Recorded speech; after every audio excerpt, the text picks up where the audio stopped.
So good evening, everyone. My name is Eric C. Smith. I'm the interim executive director here at Freeport Historical Society. It is just a few minutes after 6:30, so I'll go ahead with some welcome and introductions. It's delightful to have all of you here in this evening between spring and the return to winter. I'm so glad that we're able to gather so many of you tonight to hear about the history of Wolfe's Neck Farm. I think perhaps no family has had a more important legacy in the conservation, in particular, of so many beloved properties here in Freeport than the Smith family. And of course, one of the icons of that conservation is Wolfe's Neck Farm. So it's really a delight to have two folks here who have been there from the very beginning of the farm. And I'll speak more about Jim and Sam in just a minute. Just a word about how this evening is going to work. We are gonna, I'll be sharing some photos that Sam and Jim have shared with me. Sam is gonna share some of his stories, and then Jim is gonna come in. And we will definitely have some time for questions afterwards. So if you have questions that come up as we're going through the presentation, feel free to put them right in the chat as the presentation is going on. We'd ask you to save any questions you'd like to ask out loud until the end when we turn to questions and answers. But if you're worried you might forget, or if you want some clarification in the moment, if you can just go ahead and type that question in the chat. If it's something that's right on topic, I might jump in and ask it in the moment, but otherwise we'll save those for the end. A reminder that we are recording, as all of you were notified as you came in.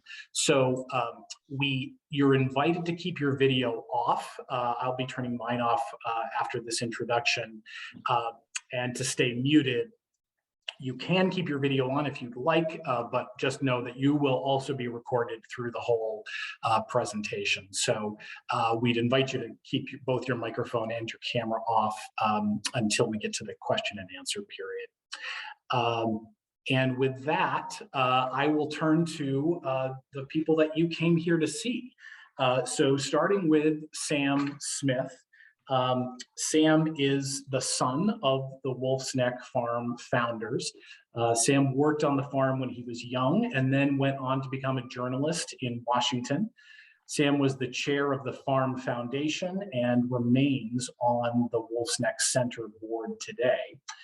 He's written 4 books, edited alternative print or online journals for 57 years.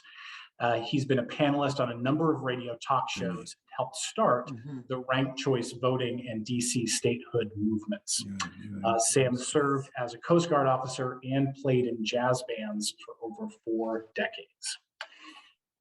Jim DeGrandpre and his 3 brothers and his parents all moved to Freeport in 1968 when Jim's father, Charlie, was hired to manage Wolfe's Neck Farm.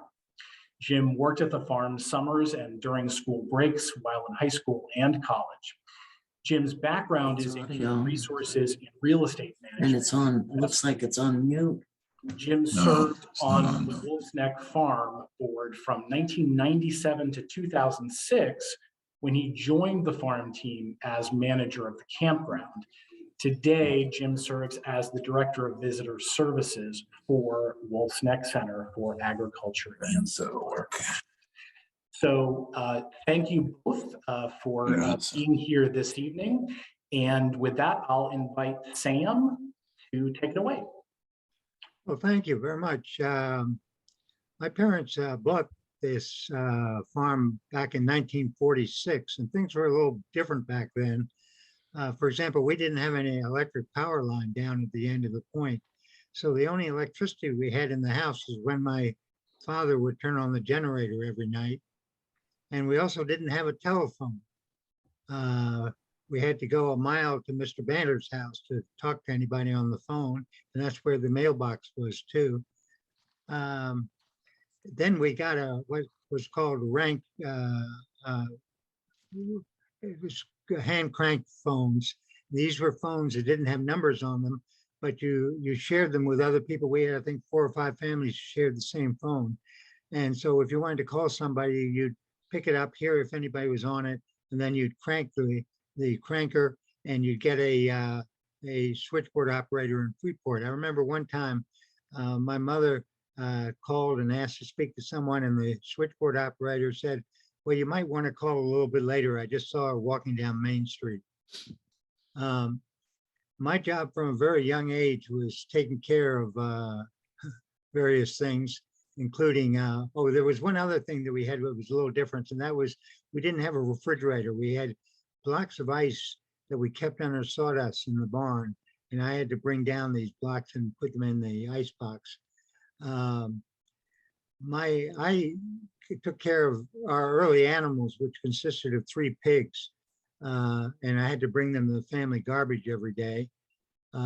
Eventually, my parents got a few cows, and the farm got serious with the help, particularly of Jimmy Mann, who is John Mann, who's here on tonight. Was his father, and he was very important. He was one of my major mentors in life. My parents got into organic farming years before Silent Spring. As a teenager, I didn't care much about that, but I did like the idea that by the time I was 13, I was driving a tractor and double clutching a 6-wheel truck. And I also helped them move a house, and I packed up jacked up a corner of a 100-foot barn, put some more stones under it. And then one summer, I was driving a tractor back and forth over a 50-foot long box built of railroad ties, compacting the silage in it. It was carried, called a trench silo, even though it was 15 feet high, and with nothing to stop you from falling over, it wasn't particularly safe. And I think one more photograph you'll see, that's Horace Mann up there. That's the father of Jimmy Mann. And the thing I remember about Horace Mann was one time outside of the Wolf Neck Club, I heard him say, I remember that winter of '08, said we had snow middle of October, and come May, we were still on runners.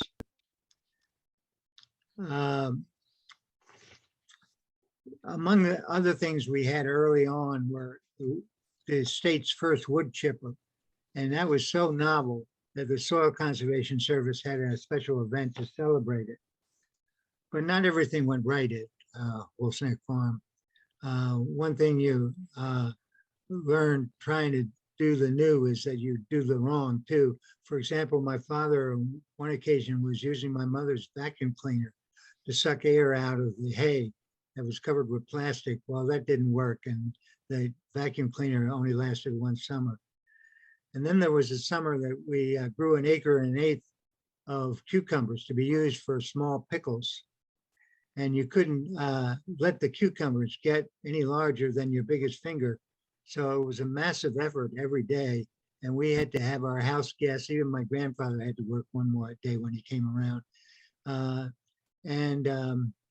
We took in several hundred pounds a day of hidden small cucumbers that were hidden in the foliage of 1 acre and 1/8 of green. And it's not something you generally want to do. One of the things I learned from working on the farm and also by spending my summers in Maine was how humor helps you get things done. And I remember Walter Stowe, one of the oldest people around here. I introduced my fiance, Kathy Schneider, to him. And I said, Mr. Stowe, she comes from Wisconsin. And he said, well, glad to meet you anyway. And then one time I remember driving into the R&D Automotive, which was run by Jim's brothers. And I got out and stepped into a big puddle of water. And the guy standing there looks at me and says, so how's the water? And of course, some of you may know the important things of directions in Maine, like how do you get to Wiscasset? Usually ask my brother to take me. How do you get to Wolf's Neck? Don't you move a goddamn inch?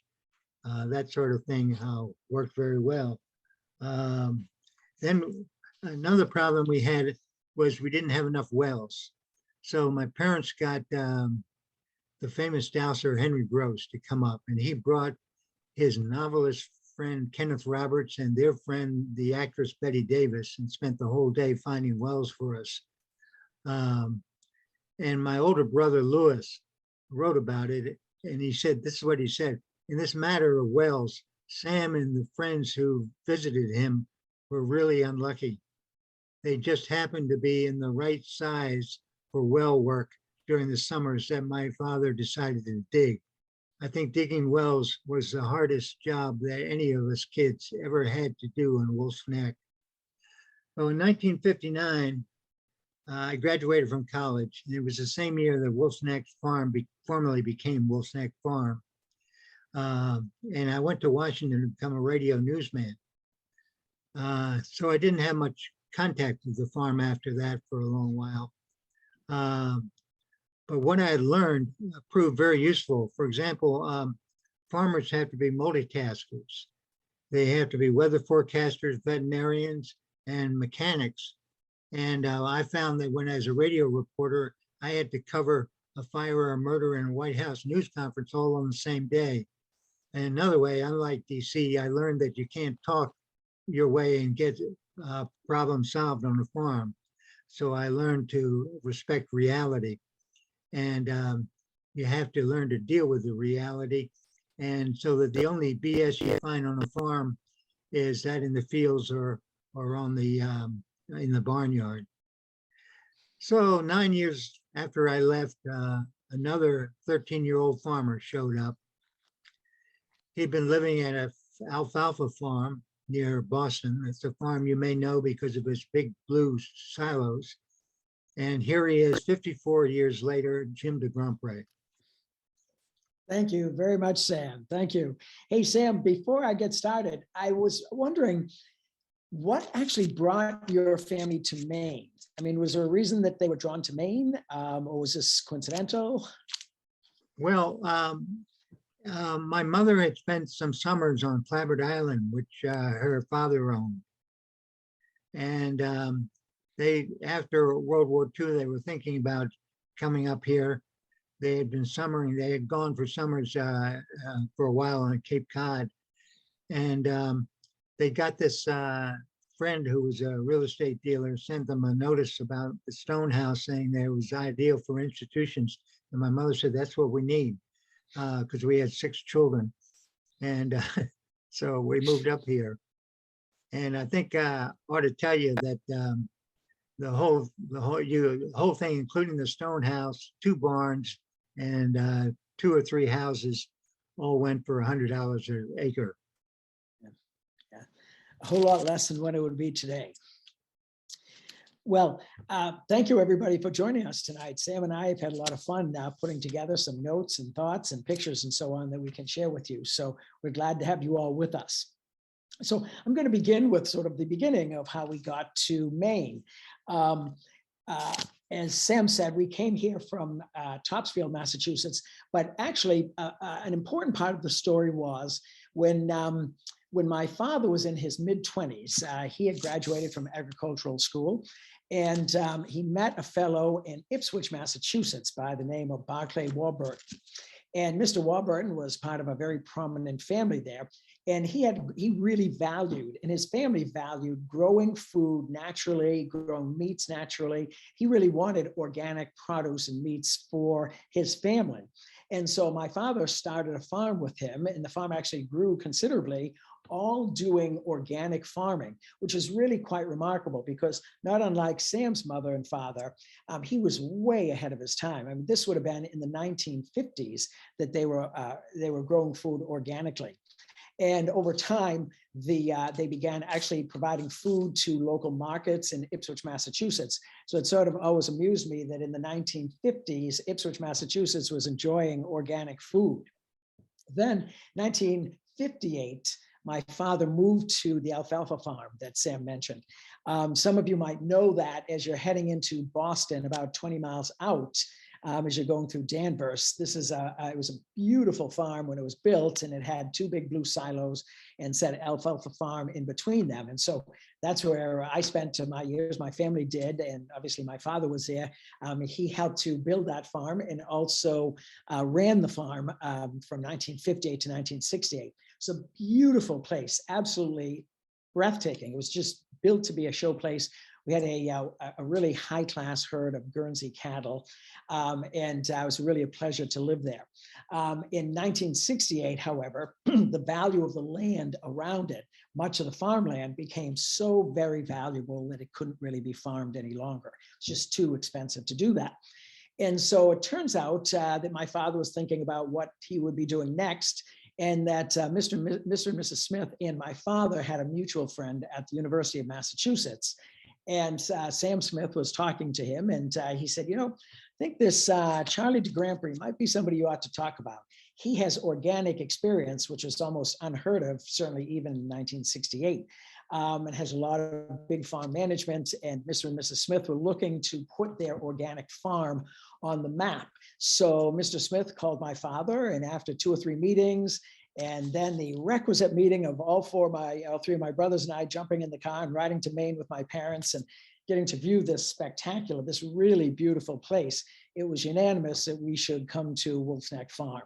And so, and in so many ways for my family, it's been a wonderful thing. Those 54 years have been a real pleasure. My father was really a hard worker. In fact, you can see him here in this picture. He was always very attentive to his fields, and what he's doing there is counting the bales of hay, the big bales of hay in the field. He tracked everything about the fields, so he would know what caused them to produce the best, and so he was always attending to those sorts of things. One of the things I think that my father and Mr. and Mrs. Smith appreciated the most is that Charlie and Claire DeGrandpre brought with them 4 boys ages 12 to 16 who served as hardworking farmhands almost at any opportunity if we were not in school. So during high school, during college years, and so on, anytime we had a break, there was a place for us at the farm, and we were sort of expected to be there. So I think they always appreciated that along with Charlie came 4 other really good workers. My parents really loved being in Freeport. It was a little bit of an acquired taste. It's sort of a different environment than what we lived in Massachusetts, but they were really interested in connecting with the community. In particular, because we had this big farm and a lot of work responsibility, especially in the summertime. We were baling hay. There was all sorts of things that needed to happen. And even in the wintertime, we were repairing barns and doing all sorts of repair projects and improvement projects. And so one of the things that my father did is to hire a lot of the local workers. We had all sorts of our friends, or my brothers and my friends who worked on the farm. We hired lobstermen in the wintertime and other workers who were busy with work in the summer, but didn't have so much work in the wintertime. So it really fit well. And I think it really helped us engage with the community because we had, we were helping these folks and they were really helping us. And there's nothing like Maine people to be hard workers and smart, clever. And so that was one of the things that I remember doing so well. And it was really a pleasure because we were working so much in the summertime that when we had all of our friends helping out, it made those summers go by a whole lot easier. And I know for a fact that there's probably 4 or 5 people listening tonight that were part of that pack of friends and neighbors who helped us out during the summertime, who worked at Wolfe's Neck Farm. So it was a pleasure doing that, having all of our friends being here. So some of the things, Sam talked about some of the experiments that we did here. And he particularly referred to trench silos. And you saw a picture of Horace Mann, John Mann's grandfather, who was packing those silos. So once you filled them with grass, you had to pack them all down. And what was so remarkable about that wasn't the concept of trench silos, but Mr. Smith came up with a way to build them much more inexpensively than was traditional. Usually they're made of concrete and there were big barriers, big walls and so on, but he used much less expensive equipment parts and pieces to build these. He used railroad ties. He used a lot of traditional lumber to sort of build these, to build really strong walls, but it was much less expensive than traditional trench silos. And that was one of the things that we all appreciated about Mr. Smith. He was always thinking about new ways, less expensive ways, more efficient ways for farming. And you can see him here with, again, Horace Mann, who was an important figure in our community, as well as an important figure on the farm. And so they're standing in front of a trench silo, trench feeding. And these bunks that we were feeding with, they really saved a whole lot of fencing, because what we would do is we'd cut hay, we'd fill these wagons that Mr. Mann is towing, then we'd bring them along and dump the grass into these bunks. And it was just so much more efficient. We didn't have to fence, dozens and dozens of acres. All of the animals just came and ate at this one trough. And so, it saved a lot on fencing and saved a lot on necessary pasture land. Other things that we did were we had the first round baler in the state of Maine. This is not Mrs. Smith with the first round baler, but that's okay. This is actually the first round baler. And this was another brilliant thing that occurred at Wolfe's Neck Farm. And it wasn't that this baler, frankly, it didn't even work all that well.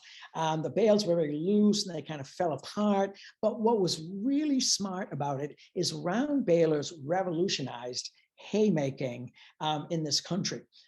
Prior to being able to wrap these great big bales, all the bales came in traditional square bales, which everybody knows what a square bale is like. And I'm sure if you've thrown a few around, you know how tiring that can be. So we had to hire lots and lots of labor when we were doing square bales to get all of them picked up onto the trailer, back to the barn, onto the conveyor, up into the hay mow, and stored away for winter. So it would often take 8, 9 people in the haying operation to make sure we had enough labor to move everything in the way we needed to. But with these great big round bales, all of a sudden, everything became mechanical. You moved all of these bales with a hydraulic front end loader. So everything, you move them out of the field, you put them into the hay mow, everything happened hydraulically, and it eliminated the need for so much labor. And so, as I say, even though this round baler might not have been, a great example of what works so well today, it certainly was a novel and a really smart concept. And so I was always amazed that Wolfe's Neck Farm was the first farm in the state of Maine to have a round baler like that. I think there was a picture that was up just a minute ago of Mrs. Smith. Here she is here, and this is at the Stone House, and she is that is like a cement mixer of sorts, and she's putting newspaper in there, and you can see the garden hose that she has. So she puts that in there, mixes it all up, and creates a sort of a paste. And then she takes that paste out into the garden, and she puts it around the flowers or plants, vegetables, whatever she has, as a sort of a mulch, and it sort of keeps bugs and so on away from it, and also holds moisture in the soil.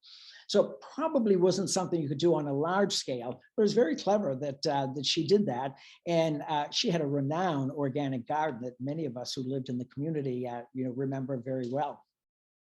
So there were lots of things that happened at Wolfe's Neck Farm that were first. And Sam also mentioned the wood chipper.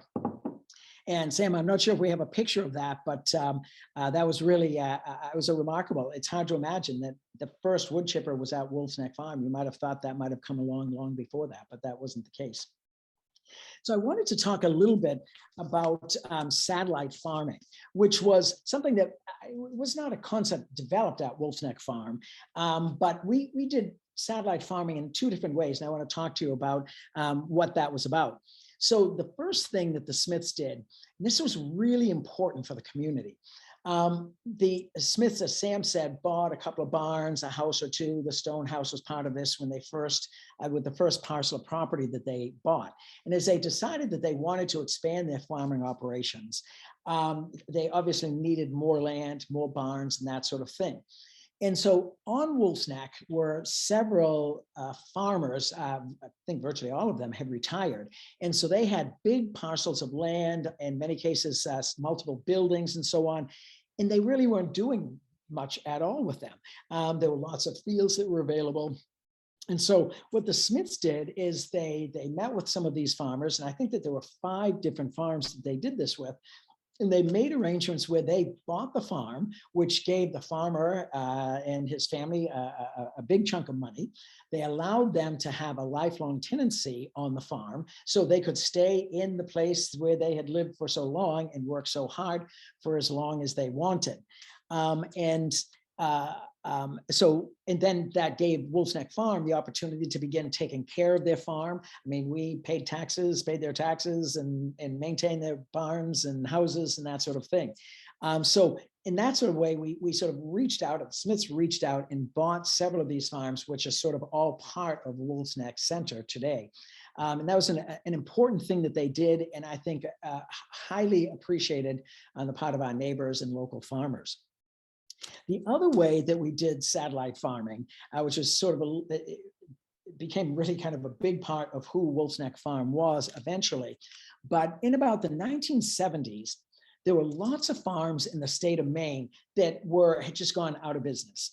They couldn't afford to continue farming. And so there's a lot of available land, pasture land, and so on. It was just sitting there without much of anything being done with it. And so my father and Mr. Smith reached out and made connections with different landowners, former farmers, and said, hey, what do you think about us bringing cattle from Wolf's Neck Farm to your farm? And we would keep them there. We'd sort of send them off to summer camp. They'd stay at your farm for the whole summer season. They'd fill their bellies with grass from all of your good fields. Then at the end of the season, we come back and pick them up, and we'll pay you so much a pound for all of the weight those animals gained over the summer.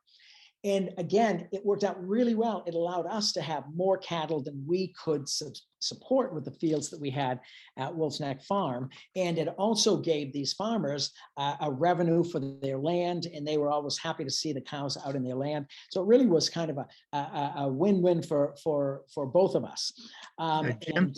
Yes, Jim? go ahead, Sam. I think before we have to admit that one case, it was a disaster. The land in Pennellville, where we had about 40 head of cattle, right? Yes. And it was right near the Brunswick Naval Air Station. And one day the commanding officer of the Brunswick Naval Air Station called my mother and said, Mrs. Smith, your cattle are on my runways and they're endangering the whole North Atlantic air safety. And so Charlie DeGrandpre goes up there, and no one told the guard, said a farmer was coming to get his cattle, so he couldn't get in. And the commanding officer was getting madder and madder. He finally calls out his fire engines with their sirens going, and the cattle disappear over several thousand acres for a whole week, and they don't show up until the weekend at the 9th hole of the Officers Invitational Golf Tournament. And so they called Charlie again. Then what happened? Well, that was not a good thing. The cows had been walking across the greens and punctured all of the greens. They were running, and every time the Navy would see the cows, they'd go racing after them, and the cows would go wild, and they'd head off in every different direction. Sam, I think I remember that they were on the runway at one point, and they were trying to send some airplanes off, and they came out with the fire trucks and were shooting water at the cows up and down the runway. And there were thousands of acres over there. I don't think we were ever going to get those cows, and nor do I think that they ever thought we were going to get those cows. And so eventually they were getting pretty tired of us, and we were getting pretty tired of them. And so this all had to come to an end. So my father brought what I thought was kind of a pretty clever move. So he brought this ancient cow that we had. It had an udder that was practically dragging on the ground. And so he brought this old cow over as a nice, quiet old cow, and tied it up to a tree in a remote area of the Naval Air Station. Gave it some water, gave it some grain, and sort of built a bit of a corral around it. And so he said, okay, we all agree we're not going to chase the cows anymore. And so 4 or 5 days later, they went back and all of the cows, these are all young cows, heifers and so on, had found their way to this old cow, and they were all standing next to the old cow. So they came in, completed the corral, loaded them up, got them off the Naval Air Station, and everybody was happy to see that happen. Right, Sam? Yeah, that's right. And as long as we're talking about disasters, let me throw one more at you, which you will remember. And that was, I had an uncle who married a young woman who graduated from college in Pennsylvania and went on to be an actress. And her name was Katharine Hepburn. They were married for about 6 years, got divorced. But years later, when his second wife died, my uncle and Katharine Hepburn got together again and occasionally would come up and see my mother. And one year they did that, and they were about to go home, and they went out to the car and there was a flat tire. And what happened next? Oh boy, we had it was quite a surprise. I had no idea that Katharine Hepburn was at the farm. So earlier that day, I was doing dishes in my kitchen, and I heard Mrs. Smith outside, and she said, "Oh, Jimmy, we're just admiring your plants. Come out and meet my friend." And so when I went out and she introduced me to Katharine Hepburn, that was quite a surprise.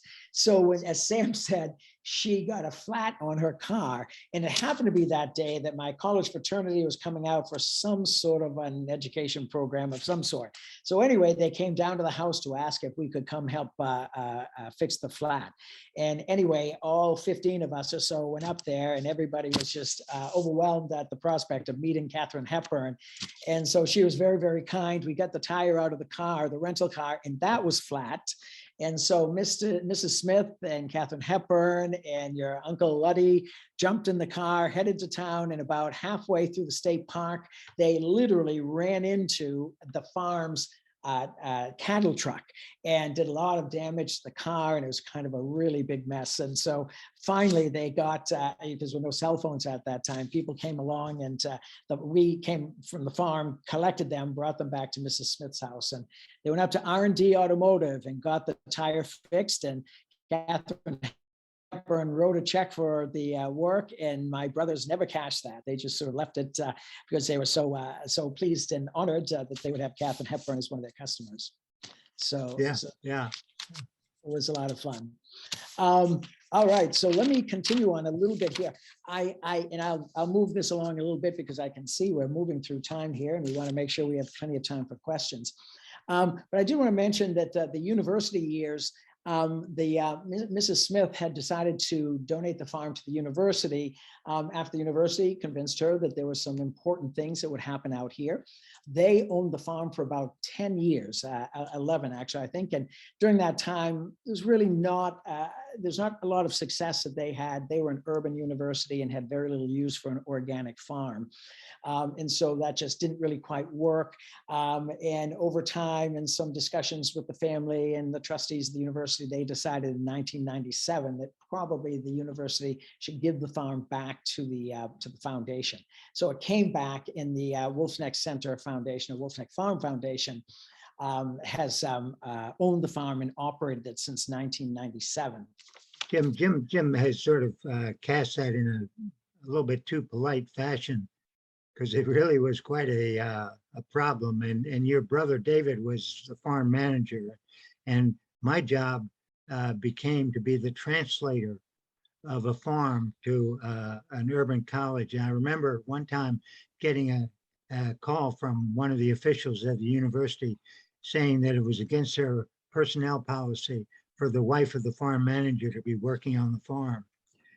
And I said, well, you might just want to change your personnel policy so that you have a provision for family farms. But it was that sort of thing that would happen daily. Exactly. It's a challenge. And so I think 1997 brought a really good change when the farm came back to the foundation. So at that time, Eric Jensen joined the farm as the farm manager. And I think the big story during those 8 or so years that he was managing the farm was we began the Big Beef program. And many of you might know of Wolfe's Neck Beef and Pineland Farms Natural Meats. So that all sprung from a program that began at Wolf's Neck Farm. We began doing satellite farming on a really big scale. So we had farms all up and down the eastern seaboard, east of the Mississippi, that were raising cattle to our standards. And so we were processing at its largest time, about the time that we sold it off to Pineland Farms, we were processing over 20,000 head of cattle a year. And you could buy Wolf's Neck beef in all the Hannaford stores. You still can buy it in Hannaford stores and up in restaurants up and down the eastern seaboard. I knew of people who saw it in Key West, Florida, and Washington, D.C. And so that was a really high test version of satellite farming.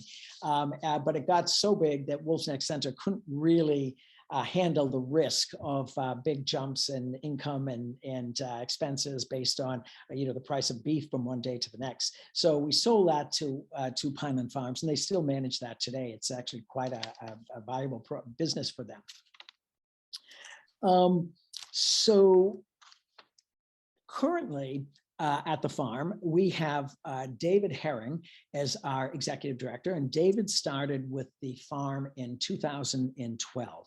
And David is really a visionary leader.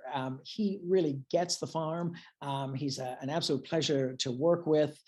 He understands how we fit into the community. We're making inroads into agricultural issues on a state level, an international level. There are really big things happening. We have a research department that is considerable. A lot of the work that they're doing involves carbon sequestration. We have Stonyfield Organic Dairy with an apprenticeship program that's happening at the farm today. We have organic gardens and organic fruit trees. We have a CSA, and we sell lots and lots of produce through our farm store and in our farm cafe. Many of you know we have a campground, a farm cafe, as well as a farm store that I just mentioned. We also have many historically significant buildings. In fact, the farm is actually on the Harrisika Historic District, which I understand is the largest historic district in the state of Maine. And so you can see here, this is the Pote House that we're looking at right now, which is thought to be, I believe, the oldest house in Freeport, and also has a rich history of sea captains and many important people who spent time in this house. And so we really value that historic basis for the farm. We really strive to be extraordinary, responsible stewards of the property. So lots of good things are happening at Wolf's Neck Center today. And so maybe we would wait a minute, we have the Stone House. So let me just say a couple of things about the Stone House. This is the place where Mr. and Mrs. Smith summered. It was built in 1922. It was finished in 1922. And the Smiths arrived here. Sam, what was that, about 1946? Right. Mm-hmm. And so this is where the Smiths spent their summers. I remember visiting the house many times when Mr. and Mrs. Smith were living there. It was really interesting because you go inside, and there might be bicycles in the living room, and there might be sails hanging from the orchestra balcony in the dining room. The house was designed by John Calvin Stevens, and the university used it actually as a conference center, and today it's privately owned. So this is a beautiful house that was interesting in that when the Smiths arrived, particularly in the summertime, really Wolf's Neck came alive. It was amazing how once they arrived, there was just so much more traffic and so many people coming and going and so many things happening on Wolf's Neck that were associated with Mr. and Mrs. Smith. The farm, of course, was really busy at that time of the year, and there were always people coming and going and guests. You never know what notable was going to next appear around the farm, with Mrs. Smith taking them for a tour, Mr. Smith taking them for a tour. Sam, do you remember your days in this house, your summers? Oh, yeah. Oh, yeah. The great thing for me was that down at the end of the point, there were about 20 houses, and had a lot of young people in it. So that's where I would escape to after supper. Good plan on your part, it sounds like. So, and Mr. and Mrs. Smith, of course, continued to be instrumental in purchasing a variety of things that were really important to the people of Maine. I think most people know that they were responsible for sort of purchasing the property around Popham Beach that they ultimately sold to the state of Maine for the same amount of money that they purchased it for. So Popham Beach probably would not exist in the state of Maine if it were not for Mr. and Mrs. Smith. And they donated the Pettingill Farm, the 160-acre Pettingill Farm that the Historical Society owns and operates, and it's available for people to walk. It's a beautiful pastoral setting with a very historic salt box there.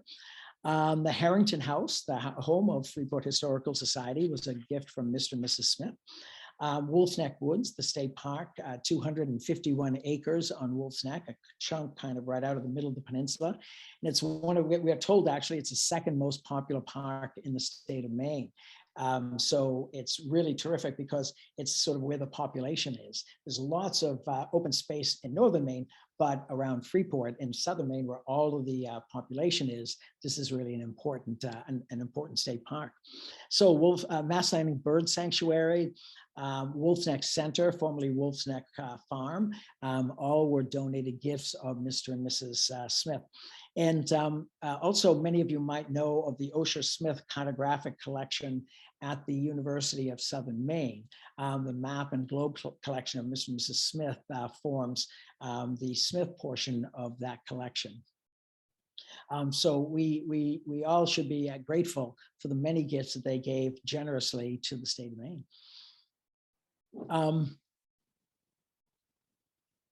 This picture was probably in about the 1980s, mid 1980s. This appeared on the cover of the American Farmland Trust, an organization that Mrs. Smith was instrumental in forming. And the American Farmland Trusts make sure that agricultural gifts like Wolfe's Neck Farm, Wolfe's Neck Center are maintained the way that the donors anticipated. And so this was a cover picture. It was a few years after the farm, or after we had invited the American Farmland Trust to put an easement on Wolfe's Neck Farm. Sam, anything else that you would offer? I think you've covered it pretty good. Maybe, I think anybody has any questions? Well, it could be. It could be. Let's see. Thank you both so much for both the sort of narrative history as well as some of those anecdotal outtakes that are quite delightful. One thing I would just ask right off, Jim and Sam, while we're on this photo has the barn that's all the way to the right of the photo. And I'm wondering if you could talk about what that is becoming today at Wolfe's Neck Center. So Sam, do you think he's referring to your mother's fur coat? I think you better tell that story. Okay. So the farm, you can just see the edge of it. Was built, half of it was built in 1984 and the other half was built in 1985. And it was sort of my father and Mrs. Smith's idea that we should have a proper farm for this, for the beef cattle that we were raising. Many of the barns we had were built with all sorts of infrastructure that made them hard to work in, but this was a very open barn. And so anyway, Mrs. Smith was always well known for saying, a lot of my friends, when they get to be my age, will buy themselves a beautiful fur coat. But I thought that this barn would bring me a whole lot more joy. And so this is my fur coat. So I think that's, I really like that story. And interesting that you ask about this, Eric. I'm a little sorry to say that that barn is no longer there. So I'm sad a bit to see the barn go, but I am incredibly excited about the fact that is becoming the Smith Center for Agriculture and the Environment, for agriculture, the Smith Center for Research and Education, not agriculture, the Smith Center for Research and Education. In that barn, the new building is underway right now, and we're hoping that this will be finished in about a year's time, that we will be in it and operating in it a year from now. So it's a remarkable new facility. We spent a lot of time figuring out how to best meet the needs of Wolfe's Neck Center and allow us meeting space, considerably more space for us to sort of convene meetings. So this will be an important new space that we'll have at Wolfe's Neck Center. Thank you for mentioning all of that. I want to invite all of you who are here, if you have questions, feel free to turn your camera on and unmute yourself if you'd like to go ahead and ask a question. Keep in mind, we are still recording, so if you'd rather not have your photo on the recording, you can just turn your microphone on. You can also raise your hand if you are familiar with the raise your hand button. I'll be glad to call on you. Or still, you're welcome to put questions in the chat. Just before I stop sharing photos, there is one more photo that I would like to ask Sam about, because when I was organizing some of these photos, there was an additional photo that literally leapt out of the bundle and fell on the floor. And the caption is on the back of this photo is "The DeSoto." With the date of February 25th, 70, and an additional note that says, taken off the road when one of its wheels fell off on the Maine Turnpike. Sam, Sam, would you care to elaborate on this clearly identifiable DeSoto station wagon? Oh, yeah, it's a 1952 DeSoto station wagon. I thought you would recognize it. Actually, it's just been modified slightly by some of the staff at the Wolfe Farm. So this is the way it ended up looking. But it was one of the cars that I learned to drive in. And was this used for utility around the farm, or just for getting around? You'll have to ask Jim about that. And while we're talking about such strange things, you might ask him about the Railroad Express truck that he drove that had a brake problem. Yes, so I'll be really quick. So this was a big station wagon. And it was well known because it had what was called a tiptoe transmission, which nobody really figured out, and nobody figured out how that worked. So anyway, my older brothers took this huge honking station wagon and cut it down to this. They actually cut a chunk out of the frame, and it looked much more like something Fred Flintstone would be pedaling around Wolfe's Neck with than the old DeSoto. And it had a 5-gallon gas can on the back that we just stuck a hose in, and you can see the lights and so on. So that was, and we used this for a couple of years around the farm. I'm sure there's people on tonight's program that remember that, and maybe some who drove that as well. So we always had, vehicles like this that were sort of handmade, and they got us around for a while. So anyway, that was the DeSoto. And Sam also refers to, we had this absolutely ridiculous railway express truck. It was the size of a current UPS truck. And that's what we drive through the narrow roads of the campground.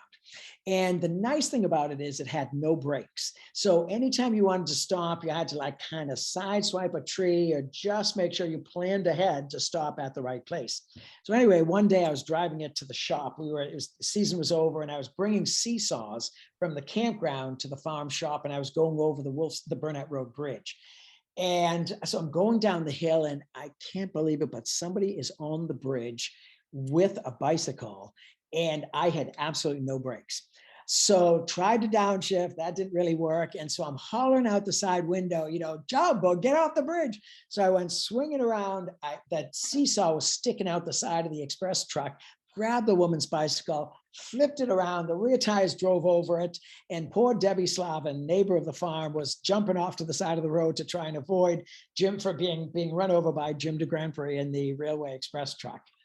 Oh, I won't forget that story. And I'm sure Debbie Slavin won't forget that story either. So anyway, crazy, sometimes fun and crazy things happen. So they're fun now anyway. It wasn't quite so much fun at the time. Kathy has a question. Oh, how about Jim? How about the cow that fell out of the truck? Oh, of course. Yes. How can we forget the Wisconsin? Another thing that happened. Really funny things, strange things like this happen.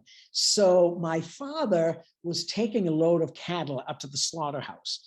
And for that, we drove up Route 1, and I can't remember where. We had multiple slaughterhouses over the years. So anyway, he's driving through Wisconsin, literally the center of Wisconsin. He's just passing the fire and police department.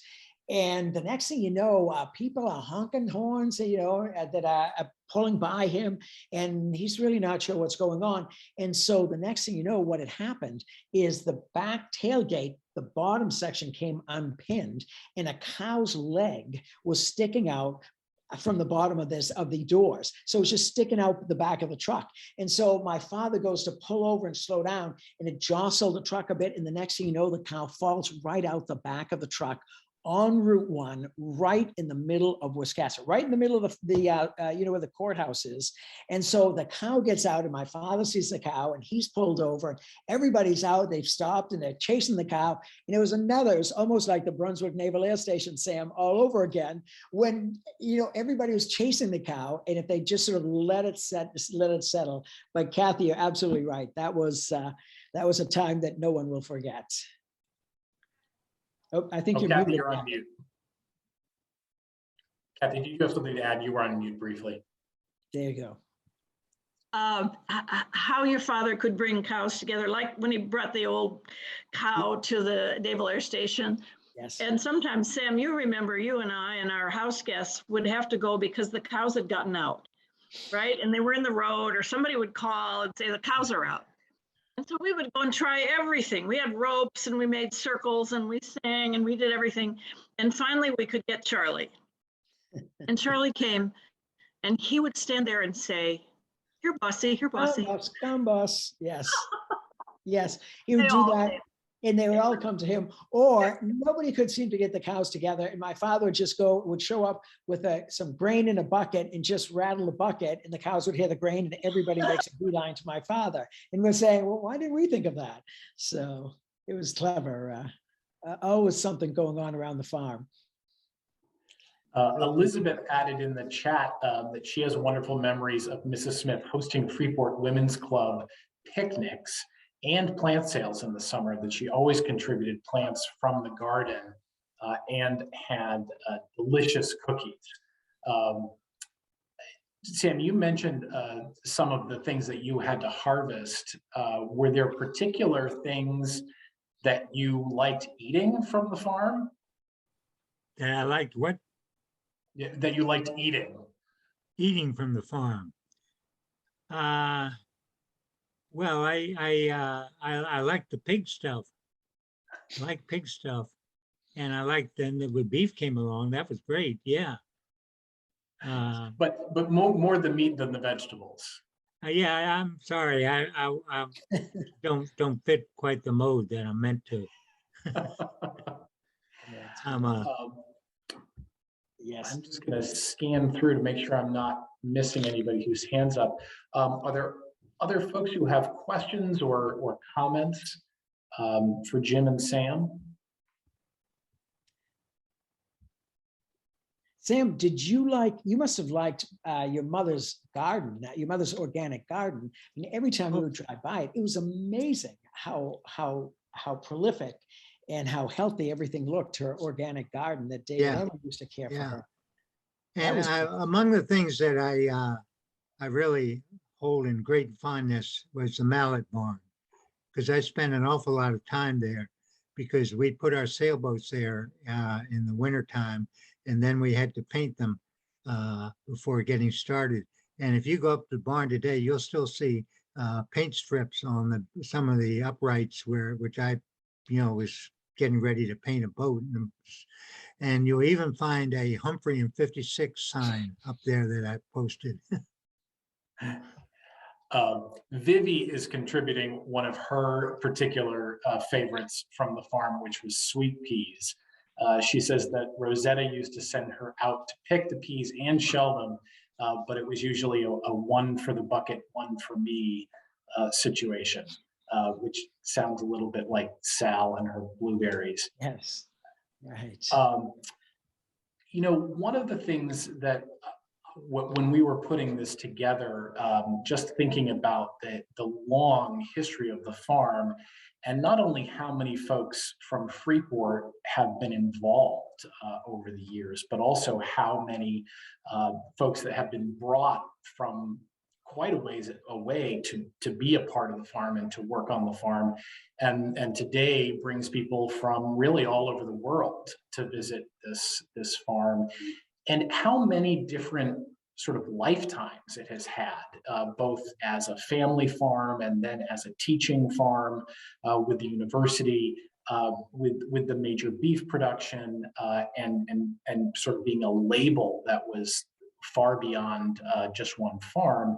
And now again to Wolfe's Neck Center for Agriculture and the Environment, taking on, as Jim was mentioning, just a whole host of different projects that are both about bringing people to the farm and then also working to train folks who are then going to leave the farm and go be part of agriculture even further afield. Do you have thoughts about just all of those different histories, Sam? Yeah, I'd just like to mention that one of the factors in all this, getting people to the farm, big one, was the campsites, which started, what, in the 1960s sometime? 1962. And Jim still runs them, and they are, they got us through the pandemic. I mean, it was amazing. You did very well during the pandemic, didn't you? We sure did. Yes. Yeah. A lot of the reason that the campground had such success is because Wolfe's Neck Center has such success. Honestly, we're just doing important things. We're engaging with lots of people. As I say, we're doing this on a statewide basis, nationally and internationally. So all of these things bring a lot of repute, good reputation to the farm, and so all of our programming, I think, is very strong now. We have incredible leadership, and we really have a very good team at the farm. We have a wide variety of folks who work for us as well. So it makes it a pleasure to work there. And as I say, they bring a lot of creativity to the table. It's important work. So Heidi mentions in the chat asking for more information about the leading edge carbon sequestration and regenerative agriculture research that's happening at the center now. And either one of you is free to speak to that, but I'd also say, I know there are quite a few people here who are very much involved at Wolfe's Neck Center right now. And if any of you would like to jump in with some of that information, you're welcome to. But do you want to start, Jim? I would actually say the best way to learn about research at Wolfe's Neck Center, and the issues around carbon sequestration to go to our website, where there's a lot of information posted that will really provide good information and accurate information about the work that we're doing. And there may be somebody who's watching tonight who works at the farm who would like to offer something more than that. That's not, it's an area that's changing, where we are advancing and in record ways and very creative ways. And I would not be really the best person to be speaking to that. Jim, I would just say, as the visitor services coordinator now, you're one of the folks that interact with some of these visitors that are coming from all over Maine, all over the United States, and all over the world to spend time, whether it's for a few hours or the day or a whole week at the campground. What do you think are some of the most interesting impressions that people have when they come to visit Wolfe's Neck, either for the first time or if they come regularly? What do you hear from those folks these days? People are amazed at the property to begin with. It's 626 acres. We have 4 miles of ocean frontage. There are rolling fields. There are historic homes. There are dirt roads, the only dirt road that we have in Freeport. There's beautiful ocean views. So they begin by being attracted to that. They also are all of a sudden discovering that they can buy organic products in our store. They can eat them, that we prepare for them in our farm cafe. That there's lots of innovative stuff that's happening. I mean, I will mention one of the programs that the research department has completed is we got a grant from the Bigelow Foundation that was to allow us to use different combinations of kelp in order to reduce methane gas burping from cows, and to sort of measure. So it was an effort to see what happens if cows get none of the kelp mixture, and what happens when they get certain kelp mixtures, and to sort of bring certainty around the issue of is kelp effective in reducing methane gas. And methane gas is a big part of the global warming around agriculture in the world. So if there's ways to reduce that, that's really important stuff to know. And so that would be an example of one of the products, or one of the experiments that's been going on at Wolfe's Neck Center. And so to continue, when you visit the center, we also try to engage people in programming that we have in this sort of fun program, family programming. There's also programming where people can learn about growing organic agriculture. So there's we also have an organic dairy, a Stonyfield organic dairy, and people can come and watch the animals being milked, visit with the cows. We have an education program in the summertime. For about 11 weeks, when you come by, you'll see about 80 kids on the front lawn with all kinds of counselors and staff and so on, helping them. So there's lots of programs that we offer for kids and lots of programming that we offer even for adults.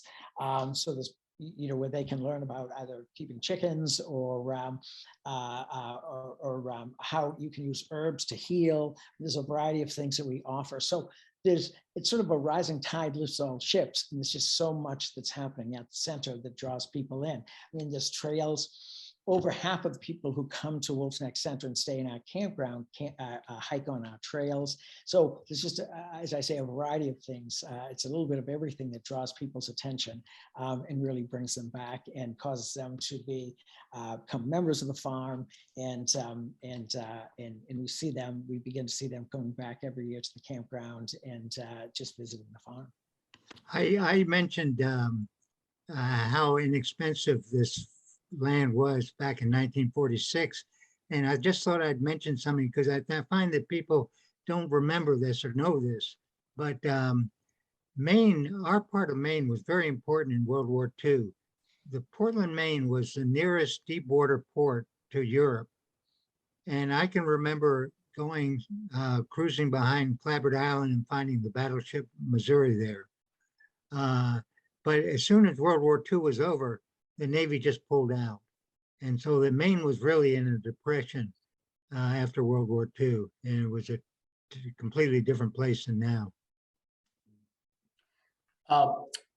We're just about at the hour mark, and I want to acknowledge your time, but also we do have a couple of more questions, and I think we can go just a few minutes more. This might be a great question to wrap up on, but in particular, Paul asks of both Sam and Jim, what do you think Mr. and Mrs. Smith would think about the farm today, with not only all of the changes, but all of the work that is continuing to happen there? Well, I think they'd have a number of things they liked very much, and other things they thought they could do better, and a lot of things which they would discuss for several weeks with David Herring before they did anything. I think that the Smiths, their legacy of historic preservation, conservation, innovation, entrepreneurship, promoting organic principles, and access to public lands, open space, and so on, is really alive and well, very much at the farm today. And I think Mr. and Mrs. Smith would be particularly pleased to see the innovation that's happening at the farm. I'm not sure that upon their death, that they really could have imagined that that Wolfe's Neck Center would be doing the sorts of things that it's doing today and engaging the number of people that it's engaging. It's an important place and does really good things. Well, I want to thank both of you for your time and for sharing all of this. This has been really quite a popular event. We've had quite a few people here with us, and a lot of people are sharing their thanks to you both in the chat. We're pleased to have recorded this as well, so this will be yet another part of the history of Wolfe's Neck and the history of Freeport that Freeport Historical Society will maintain. And it's wonderful to have really such a depth and breadth of firsthand stories from the two of you. So thank you so much. It's really, I think, inspiring to look back at so many decades of the farm, from its early beginnings in those black and white photos to really some of the exciting things that are happening at Wolfe's Next Center for Agriculture and the Environment right now. It's just a remarkable property and a remarkable organization that we have right here in the heart of Freeport. So thank you both for sharing that. And I encourage all of you who are with us today, some of you I know are already very well connected with Wolfe's Next Center, but I invite you to go to their website and check out all of the things that are coming, especially as we're moving into the spring and back into the growing season. So thank you all for joining us tonight. Good luck with the snow tomorrow, and we hope we'll see you back at the next event for Freeport Historical Society. Thank you all. Good night.